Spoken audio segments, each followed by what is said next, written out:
রাত পোহালেই মৌনী অমাবস্যা স্নান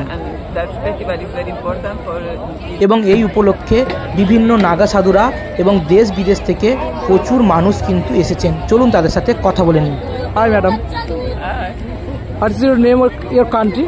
Argentina. You are Argentina. Yes, we are from Argentina. This How do you feel this Kumbh Mela? Yes, we came to India because we know about this festival, and that festival is very important for Indian people, and we wanted to be here just to learn a little bit more about the culture. thank you madam. You're welcome.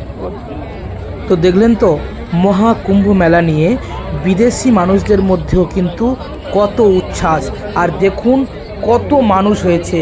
কাল কিন্তু মৌনী অমাবস্যা স্নান, আর আজ কিন্তু এই মুহূর্তে অমাবস্যা পেয়ে গেছে।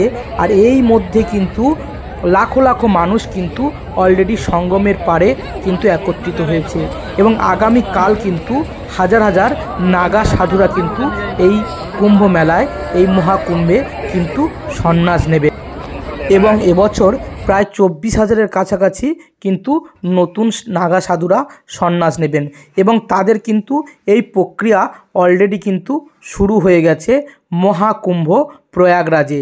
এবং দুটি সবথেকে বড় আখাড়া, একটি হলো নিরঞ্জনী আখাড়া এবং অপরটি হলো জুনা আখাড়া। এই দুটি আখাড়ার মাধ্যমে কিন্তু বেশিরভাগ নাগা সাধুরা এবছর সন্ন্যাস নেবেন। আপনারা দেখুন কত বড় আয়োজন। এটি কিন্তু সঙ্গমের নিকটস্থ, সঙ্গম থেকে কিছুটা আগে এইখানে কিন্তু সমস্ত নাগা সাধুরা একত্রিত হয়েছেন এবং তাদের যে প্রক্রিয়া, সেই প্রক্রিয়া কিন্তু শুরু হয়েছে। এবং কাল সকালে যখন ব্রহ্ম মুহূর্ত, সেই ব্রহ্ম মুহূর্তে কিন্তু তারা এই গঙ্গার জলে এই সঙ্গমে ডুব মারবেন এবং তারা নাগা সাধু হিসাবে, সন্ন্যাসী হিসাবে নিজেদের পিণ্ড দান করে সন্ন্যাস